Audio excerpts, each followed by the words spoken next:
প্রথমেই জানাব, ইরানের বিরুদ্ধে যুক্তরাষ্ট্রের নতুন সামরিক হামলার হুমকিকে সম্পূর্ণভাবে অগ্রহণযোগ্য বলে নিন্দা জানিয়েছে রাশিয়া। ইরানের অভ্যন্তরীণ রাজনীতিতে ধ্বংসাত্মক বহিরাগত হস্তক্ষেপ চলছে, যা আঞ্চলিক স্থিতিশীলতার জন্য গুরুতর হুমকি, অভিযোগ মস্কোর।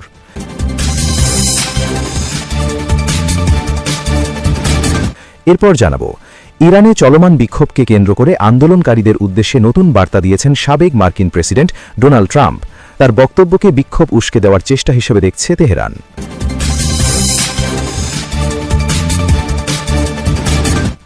আরও জানাব, ভারতের সঙ্গে যুদ্ধ পরবর্তী সময়ে অস্ত্র রপ্তানিতে বড় ধরনের উত্থান দেখা যাচ্ছে পাকিস্তানের। আন্তর্জাতিক বাজারে পাকিস্তানি অস্ত্রের চাহিদা বাড়ছে বলে দাবি করছে সংশ্লিষ্ট মহল, যা দেশটির প্রতিরক্ষা শিল্পে নতুন গতি এনেছে।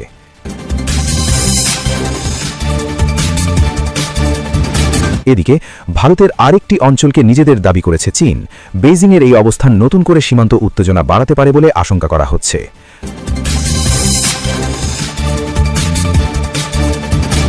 আরও থাকছে, ইরান ও যুক্তরাষ্ট্রের মধ্যে সম্ভাব্য সংঘাত মধ্যপ্রাচ্যে ভয়াবহ বিপর্যয় ডেকে আনতে পারে এমন সতর্কবার্তা দিয়েছে কাতার।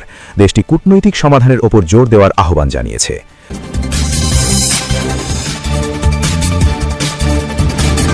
সবশেষে জানাব, চলমান উত্তেজনার মধ্যেই পাকিস্তানের সঙ্গে জরুরি ফোনালাপ করেছে ইরান।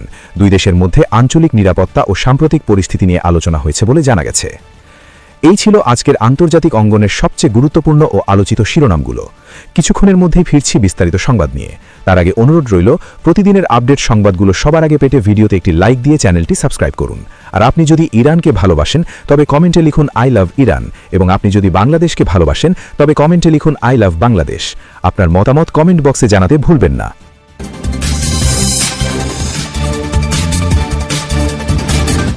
ইরানের বিরুদ্ধে যুক্তরাষ্ট্রের নতুন সামরিক হামলার হুমকিকে সম্পূর্ণভাবে অগ্রহণযোগ্য বলে নিন্দা জানিয়েছে রাশিয়া। একই সঙ্গে ইরানের অভ্যন্তরীণ রাজনীতিতে ধ্বংসাত্মক বহিরাগত হস্তক্ষেপের অভিযোগও তুলেছে মস্কো। মঙ্গলবার ১৩ জানুয়ারি এক বিবৃতিতে রাশিয়ার পররাষ্ট্র মন্ত্রণালয় জানায়, ইরানের চলমান পরিস্থিতিকে অজুহাত হিসেবে ব্যবহার করে যারা আবারও দেশটির বিরুদ্ধে আগ্রাসনের পরিকল্পনা করছে, তাদের উচিত এর ভয়াবহ পরিণতি সম্পর্কে সচেতন থাকা। বিবৃতিতে বলা হয়, যারা বাইরের উস্কানিতে সৃষ্ট অস্থিরতাকে অজুহাত বানিয়ে ২০১৫ সালের জুনে ইরানের বিরুদ্ধে সংঘটিত আগ্রাসনের পুনরাবৃত্তি ঘটাতে চায়, তাদের অবশ্যই বুঝতে হবে এ ধরনের পদক্ষেপ মধ্যপ্রাচ্যের পরিস্থিতি ও বৈশ্বিক আন্তর্জাতিক নিরাপত্তার জন্য ভয়াবহ পরিণতি ডেকে আনবে। সাম্প্রতিক দিনগুলোতে ইরানের সরকার বিরোধী বিক্ষোভ ঘিরে যুক্তরাষ্ট্রের প্রেসিডেন্ট ডোনাল্ড ট্রাম্পের বক্তব্য আরও কড়া হয়েছে। তিনি ইঙ্গিত দিয়েছেন, বিক্ষোভ মোকাবেলায় ইরানের ভূমিকার জেরে দেশটির বিরুদ্ধে খুব শক্তিশালী একাধিক সামরিক বিকল্প বিবেচনা করছে ওয়াশিংটন। রাশিয়ার ভাষ্য, এ ধরনের হুমকি ইরানের অভ্যন্তরীণ বিষয়ে সরাসরি হস্তক্ষেপের শামিল এবং তা আঞ্চলিক স্থিতিশীলতা আরও বিপন্ন করবে।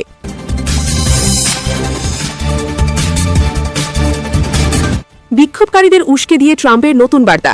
যুক্তরাষ্ট্রের প্রেসিডেন্ট ডোনাল্ড ট্রাম্প ইরানের সরকার বিরোধী বিক্ষোভকারীদের প্রতি সমর্থন জানিয়ে তাদের আন্দোলন চালিয়ে যাওয়ার আহ্বান জানিয়েছেন। বিক্ষোভকারী উস্কে দিয়ে তিনি বলেছেন, বিক্ষোভ চালিয়ে যান, সহায়তা আসছে। তবে কী ধরনের সহায়তা সে বিষয়ে কোনো বিস্তারিত জানাননি। মঙ্গলবার ১৩ জানুয়ারি ট্রুথ সোশ্যালে দেওয়া এক পোস্টে ট্রাম্প লিখেছেন, ইরানি দেশপ্রেমিকরা বিক্ষোভ চালিয়ে যান, নিজেদের প্রতিষ্ঠানগুলির নিয়ন্ত্রণ নিন, খুনিদের ও নির্যাতনকারীদের নাম সংরক্ষণ করুন, তারা বড় মূল্য দেবে। বিক্ষোভকারীদের নির্বিচার হত্যাকাণ্ড বন্ধ না হওয়া পর্যন্ত আমি ইরানি কর্মকর্তাদের সঙ্গে সব বৈঠক বাতিল করেছি। সহায়তা আসছে। ট্রাম্পের সহায়তা আসছে মন্তব্যের অর্থ কি তা স্পষ্ট নয়, তবে বিশ্লেষকদের মতে এই বক্তব্য তেহরান ও যুক্তরাষ্ট্রের মধ্যকার আগে থেকেই উত্তপ্ত সম্পর্ককে আরও তীব্র করতে পারে।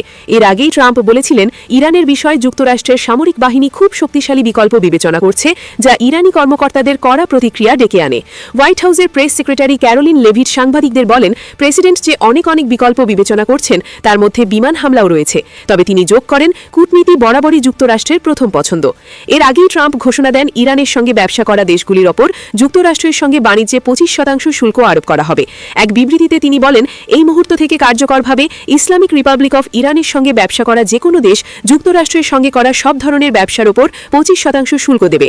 এই আদেশ চূড়ান্ত ও অপরিবর্তনীয়। ইরানি কয়েক সপ্তাহ ধরে চলমান বিক্ষোভে প্রায় ২,০০০ মানুষের নিহত হওয়ার আশঙ্কা করা হচ্ছে। দ্রব্যমূল্যের ঊর্ধ্বগতির কারণে শুরু হওয়া এই বিক্ষোভ ইসরায়েল ও যুক্তরাষ্ট্রের মদদে সহিংস পর্যায়ে গেছে বলে ইরানি কর্তৃপক্ষ দাবি করছে।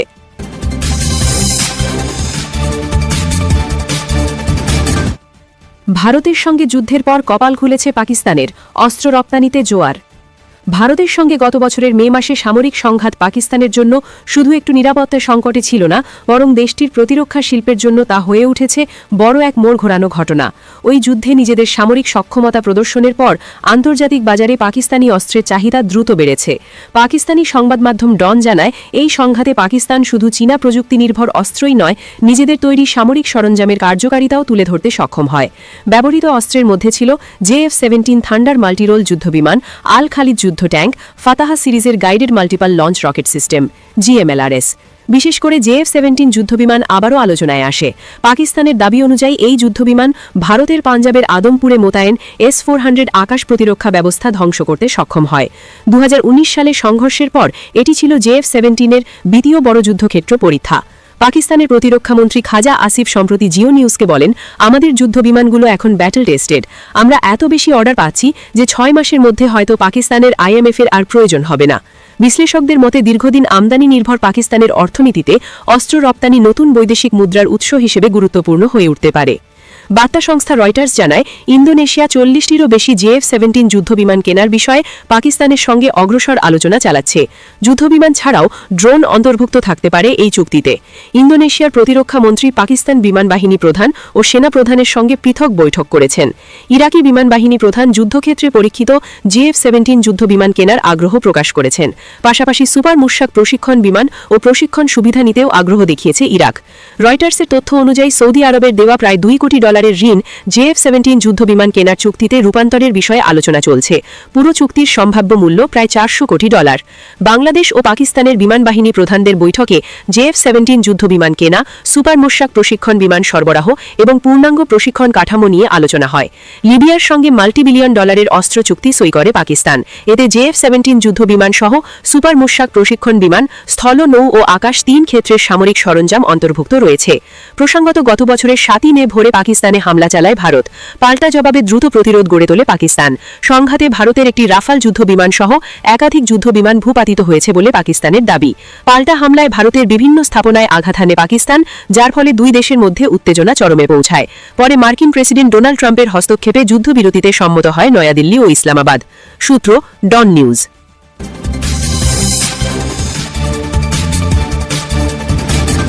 ভারতের আরেক অঞ্চলকে এবার নিজেদের দাবি করল চীন। অরুণাচল প্রদেশের পর এবার ভারত নিয়ন্ত্রিত কাশ্মীরের শাক্সগাম উপত্যকাকেও নিজেদের ভূখণ্ড বলে দাবি করেছে এশিয়ার পরাশক্তি চীন। বেইজিং নয়াদিল্লিকে স্পষ্ট জানিয়ে দিয়েছে, ওই অঞ্চল একান্তই চীনের এবং সেখানে তারা যা খুশি করতে পারে। গতকাল সোমবার সংবাদ সম্মেলন করে প্রেস ট্রাস্ট অফ ইন্ডিয়ার PTI এর এক প্রশ্নের জবাবে চীনের পররাষ্ট্র মন্ত্রণালয়ের মুখপাত্র মাও নিং এমন দাবি করেন। PTI শাক্সগাম ভ্যালিতে চীনের অবকাঠামো উন্নয়নের বৈধতা সম্পর্কে মতামত জানতে চায়। জবাবে মাও নিং বলেছেন, আপনি যে ভূখণ্ডের কথা উল্লেখ করেছেন সেটি চীনের। শাক্সগাম উপত্যকায় অবকাঠামো উন্নয়ন প্রকল্প বাস্তবায়ন করা চীনের জন্য সম্পূর্ণভাবে ন্যায্য, কারণ এটি তাদের নিজস্ব ভূখণ্ড। এ সময় তিনি কাশ্মীরের শাক্সগাম উপত্যকা নিয়ে ভারতের সার্বভৌমত্বের দাবি সরাসরি প্রত্যাখ্যান করেন। বেইজিং স্পষ্ট করে জানায়, শাক্সগাম উপত্যকা চীনের অংশ এবং সেখানে অবকাঠামো উন্নয়ন চালানো তাদের বৈধ অধিকার। এর আগে শুক্রবার ভারতের পররাষ্ট্র মন্ত্রণালয়ের মুখপাত্র জানিয়েছেন, শাক্সগাম উপত্যকা ভারতের ভূখণ্ড হওয়ায় নয়াদিল্লির স্বার্থ রক্ষায় প্রয়োজনীয় পদক্ষেপ নেওয়ার অধিকার রয়েছে। তিনি আরও জানান, 1963 সালে চীন পাকিস্তান সীমান্ত চুক্তি ভারত কখনো স্বীকার করেনি। দিল্লির মতে ওই চুক্তি অবৈধ ও বাতিল। ভারতীয় মুখপাত্র আরও বলেন, নয়াদিল্লি চীন পাকিস্তান অর্থনৈতিক করিডোরকেও স্বীকৃতি দেয় না। জম্মু ও কাশ্মীর এবং লাদাখ, এই দুই কেন্দ্রশাসিত অঞ্চল ভারতের অবিচ্ছেদ্য অংশ। এই অবস্থান পাকিস্তান ও চীনা কর্তৃপক্ষকে একাধিকবার স্পষ্টভাবে জানানো হয়েছে।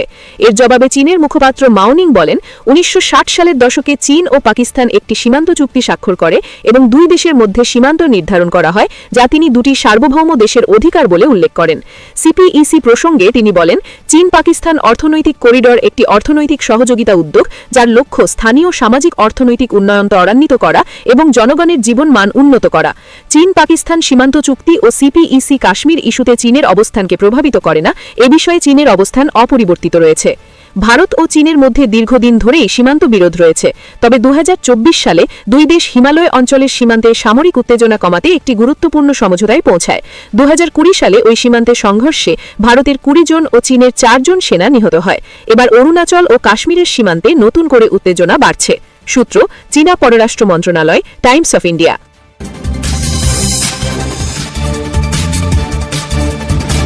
ইরান যুক্তরাষ্ট্রের সংঘাত মধ্যপ্রাচ্যে ভয়াবহ বিপর্যয় ডেকে আনবে কাতার। ইরানের সরকার বিরোধী বিক্ষোভ দমনে কঠোর অভিযানের জেরে তেহরানে মার্কিন হামলার হুমকিকে কেন্দ্র করে পুরো মধ্যপ্রাচ্যে চরম অস্থিরতা দেখা দিয়েছে। এই উত্তেজনার ফলে এই অঞ্চলে এক ভয়াবহ বিপর্যয় নেমে আসতে পারে বলে সতর্ক বার্তা দিয়েছে কাতার। মঙ্গলবার ১৩ জানুয়ারি দোহায় এক সংবাদ সম্মেলনে কাতারের পররাষ্ট্র মন্ত্রণালয়ের মুখপাত্র মাজেদ আল আনসারি এই মন্তব্য করেন। খবর এএফপির। মুখপাত্র জানান, ইরান ও যুক্তরাষ্ট্রের মধ্যে যে কোনো ধরনের সামরিক উত্তেজনা এই অঞ্চলের সীমা ছাড়িয়ে বিশ্বজুড়ে বিপর্যয়কর পরিণতি ডেকে আনবে। কাতার এখনও বিশ্বাস করেন যে আলোচনার মাধ্যমে একটি কূটনৈতিক সমাধান সম্ভব এবং দেশটি সব পক্ষের সঙ্গেই যোগাযোগ রাখছে। বর্তমান পরিস্থিতিতে কাতার আবারও উভয় পক্ষকে শান্ত থাকার আহ্বানও জানিয়েছে। এদিকে হোয়াইট হাউস জানিয়েছে, প্রেসিডেন্ট ডোনাল্ড ট্রাম্প বিক্ষোভকারীদের ওপর দমনপীড়ন বন্ধ করতে ইরানের সরাসরি বিমান হামলার বিষয়টি গুরুত্বের সঙ্গে বিবেচনা করছেন। তবে এই হুমকির জবাবে ইরানের সংসদ স্পিকার মোহাম্মদ বাঘের গালিবাফ পাল্টা হুঁশিয়ারি দিয়েছেন। তিনি রাষ্ট্রীয় টেলিভিশনে দেওয়া বক্তব্যে স্পষ্ট করেছেন যে মার্কিন সামরিক বাহিনী ও যুদ্ধ জাহাজগুলো তাদের জন্য বৈধ লক্ষ্যবস্তু হিসাবে গণ্য হবে। এমন পাল্টাপাল্টি অবস্থানে মধ্যপ্রাচ্যে একটি বৃহৎ যুদ্ধের ছায়া দেখছেন বিশ্লেষকরা। উল্লেখ্য, গত জুনে ইরানের পারমাণবিক স্থাপনায় মার্কিন হামলার জবাবে কাতারে অবস্থিত যুক্তরাষ্ট্রের আল উদেইদ সামরিক ঘাঁটিতে পাল্টা হামলা চালিয়েছিল ইরান। নিজ ভূখণ্ডে এমন নজিরবিহীন হামলার পর ওয়াশিংটন ও তেহরানের মাঝে যুদ্ধবিরতি কার্যকরে মধ্যস্থতা করেছিল দোহা।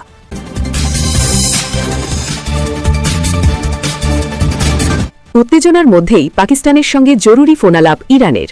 ইরানে চলমান অভ্যন্তরীণ অস্থিরতা, দেশ জুড়ে ছড়িয়ে পড়া বিক্ষোভ, আন্তর্জাতিক চাপ এবং যুক্তরাষ্ট্রের প্রকাশ্য সামরিক হুমকির আবহে আঞ্চলিক কূটনীতিতে নতুন মাত্রা যোগ করেছে তেহরান ও ইসলামাবাদের মধ্যে জরুরি উচ্চ পর্যায়ের ফোনালাপ। ইরানের রাষ্ট্রীয় সংবাদ সংস্থা ইরনার বরাতে জানা গেছে, ইরানের পররাষ্ট্রমন্ত্রী আব্বাস আরাগচি এবং পাকিস্তানের পররাষ্ট্রমন্ত্রী মোহাম্মদ ইসহাক দারের মধ্যে এই গুরুত্বপূর্ণ টেলিফোনালাপ অনুষ্ঠিত হয়। ফোনালাপে ইরানের বর্তমান রাজনৈতিক ও নিরাপত্তা পরিস্থিতি, আঞ্চলিক উত্তেজনা এবং ভবিষ্যৎ কূটনৈতিক করণীয় নিয়ে বিস্তারিত আলোচনা হয়। খবর আল জাজিরার। ইরনা জানায়, এই ফোনালাপে পাকিস্তানের পররাষ্ট্রমন্ত্রী মোহাম্মদ ইসহাক দার ইরানে চলমান বিক্ষোভ ও অস্থিরতা গভীরভাবে পর্যবেক্ষণ করার কথা উল্লেখ করেন। তিনি বলেন, যে কোনো দেশের অভ্যন্তরীণ সংকট সহিংসতা দিয়ে নয়, বরং সংলাপ, পারস্পরিক বোঝাপড়া এবং রাজনৈতিক সমাধানের মাধ্যমেই দীর্ঘমেয়াদে মোকাবিলা করা সম্ভব। পাকিস্তানের পক্ষ থেকে আঞ্চলিক স্থিতিশীলতা বজায় রাখার উপর বিশেষ গুরুত্ব আরোপ করা হয় এবং এই অঞ্চলে নতুন কোনো সংঘাত যেন সৃষ্টি না হয় সে বিষয়ে সতর্ক থাকার আহ্বান জানানো হয়। ফোনালাপে ইরানের পররাষ্ট্রমন্ত্রী আব্বাস আরাগচি পাকিস্তানকে ইরানের অভ্যন্তরীণ পরিস্থিতি সম্পর্কে বিস্তারিত অবহিত করেন। তিনি বলেন, ইরান তার অভ্যন্তরীণ বিষয়ে বহিরাগত কোনো হস্তক্ষেপ মেনে নেবে না, তবে একই সঙ্গে প্রতিবেশী দেশগুলোর সঙ্গে গঠনমূলক যোগাযোগ বজায় রাখতে আগ্রহী। আরাগচি স্পষ্ট করে জানান, ইরান আঞ্চলিক শান্তি ও স্থিতিশীলতাকে গুরুত্ব দেয় এবং কোনো ধরনের অপ্রয়োজনীয় সামরিক উত্তেজনা বাড়ানোর পক্ষপাতী নয়। এই ফোনালাপের তাৎপর্য আরও বেড়ে যায় এমন এক সময়ে যখন ইরানের বিরুদ্ধে সম্ভাব্য মার্কিন সামরিক অভিযানে পাকিস্তানের ভূমি ব্যবহারের গুজব সামাজিক যোগাযোগ মাধ্যমে ছড়িয়ে পড়ে। পাকিস্তানের তথ্য ও সম্প্রচার মন্ত্রণালয় দ্রুত এই বিষয়ে প্রতিক্রিয়া জানিয়ে স্পষ্ট ভাষায় জানায়, এসব দাবি সম্পূর্ণ ভিত্তিহীন এবং উদ্দেশ্যপ্রণোদিত গুজব। পাকিস্তান সরকার দৃঢ়ভাবে ঘোষণা করে যে তারা কোনো অবস্থাতেই প্রতিবেশী ইরানের বিরুদ্ধে সামরিক অভিযানের জন্য নিজেদের ভূখণ্ড বা আকাশসীমা ব্যবহারের অনুমতি দেবে না। পাকিস্তানি সংবাদ মাধ্যমগুলোর প্রতিবেদনে বলা হয়েছে, ইসলামাবাদ এই অবস্থানকে তাদের নীতিগত সিদ্ধান্ত হিসেবে দেখছে। পাকিস্তান দীর্ঘদিন ধরেই দাবি করে আসছে তারা আঞ্চলিক সংঘাতে জড়াতে চায় না এবং কোনো দেশের বিরুদ্ধে আগ্রাসী কর্মকাণ্ডে অংশ নিতে আগ্রহী নয়। বিশেষ করে ইরানের মতো প্রতিবেশী দেশের ক্ষেত্রে এই নীতি আরও কঠোরভাবে প্রযোজ্য বলে জানিয়েছে দেশটির সরকার। আন্তর্জাতিক বিশ্লেষকদের মতে, পাকিস্তানের এই অবস্থান শুধু ইরানের সঙ্গে দ্বিপাক্ষিক সম্পর্ক রক্ষার প্রশ্ন নয়, বরং এটি দক্ষিণ এশিয়া ও মধ্যপ্রাচ্যের বৃহত্তর ভূ রাজনৈতিক বাস্তবতার সঙ্গেও গভীরভাবে জড়িত। ইরান ও পাকিস্তানের মধ্যে দীর্ঘ সীমান্ত রয়েছে এবং সীমান্ত নিরাপত্তা, জ্বালানি, বাণিজ্য ও আঞ্চলিক যোগাযোগের ক্ষেত্রে দুই দেশ একে অপরের ওপর নির্ভরশীল। ফলে ইরানের বিরুদ্ধে কোনো সামরিক অভিযানে পাকিস্তানের জড়িয়ে পড়া দেশটির অভ্যন্তরীণ নিরাপত্তা ও কূটনৈতিক অবস্থানকে জটিল করে তুলতে পারে। এদিকে ইরানের অভ্যন্তরীণ পরিস্থিতিও ক্রমেই আন্তর্জাতিক মাত্রা পাচ্ছে। দেশজুড়ে চলমান বিক্ষোভ, নিরাপত্তা বাহিনীর কঠোর দমনপীড়ন, ইন্টারনেট বিচ্ছিন্নতা এবং মানবাধিকার পরিস্থিতি নিয়ে পশ্চিমা দেশগুলোর সমালোচনার মুখে তেহরান চাপের মধ্যে রয়েছে। যুক্তরাষ্ট্রের পক্ষ থেকে প্রকাশ্য সামরিক হুমকি ও অর্থনৈতিক নিষেধাজ্ঞার কড়াকড়ি পরিস্থিতিকে আরও স্পর্শকাতর করে তুলেছে। এই প্রেক্ষাপটে পাকিস্তানের সঙ্গে এই ফোনালাপকে তেহরানের কূটনৈতিক কৌশলের একটি গুরুত্বপূর্ণ অংশ হিসেবে দেখছেন বিশ্লেষকরা। তাদের মতে ইরান আঞ্চলিক প্রতিবেশীদের সঙ্গে সমন্বয় জোরদার করে আন্তর্জাতিক চাপ মোকাবিলার চেষ্টা করছে। পাকিস্তানের মতো একটি গুরুত্বপূর্ণ মুসলিম ও আঞ্চলিক শক্তির সমর্থন বা অন্তত নিরপেক্ষ অবস্থান ইরানের জন্য কৌশলগতভাবে গুরুত্বপূর্ণ। একই সঙ্গে পাকিস্তানও একটি সূক্ষ্ম কূটনৈতিক ভারসাম্য বজায় রাখতে চেষ্টা করছে। একদিকে যুক্তরাষ্ট্রের সঙ্গে সম্পর্ক, অন্যদিকে ইরানের সঙ্গে ভৌগোলিক ও রাজনৈতিক বাস্তবতা, এই দুইয়ের মধ্যে সমন্বয় করেই ইসলামাবাদ এগোচ্ছে বলে মনে করছেন পর্যবেক্ষকরা। পাকিস্তানের পক্ষ থেকে সংযম, সংলাপ ও কূটনৈতিক সমাধানের উপর জোর দেওয়াকে এই ভারসাম্যপূর্ণ নীতির প্রতিফলন হিসেবে দেখা হচ্ছে। সব মিলিয়ে উত্তেজনাপূর্ণ এই সময়ে ইরান ও পাকিস্তানের মধ্যে জরুরি ফোনালাপ শুধু দ্বিপাক্ষিক সৌজন্য বিনিময় নয়, বরং এটি একটি স্পষ্ট রাজনৈতিক বার্তা বহন করছে। এই যোগাযোগ ইঙ্গিত দিচ্ছে যে আঞ্চলিক শক্তিগুলো সংঘাতের পথ এড়িয়ে কূটনৈতিক সমাধানের দিকে নজর দিতে চাইছে। আগামী দিনগুলোতে ইরানের পরিস্থিতি কোন দিকে গড়ায় এবং এই ধরনের কূটনৈতিক যোগাযোগ আঞ্চলিক স্থিতিশীলতায় কতটা প্রভাব ফেলে, সেটি এখন আন্তর্জাতিক মহলের প্রধান পর্যবেক্ষণের বিষয়। সূত্র আল জাজিরা।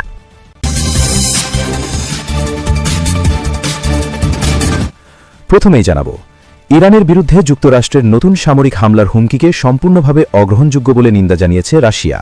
ইরানের অভ্যন্তরীণ রাজনীতিতে ধ্বংসাত্মক বহিরাগত হস্তক্ষেপ চলছে, যা আঞ্চলিক স্থিতিশীলতার জন্য গুরুতর হুমকি, অভিযোগ মস্কোর।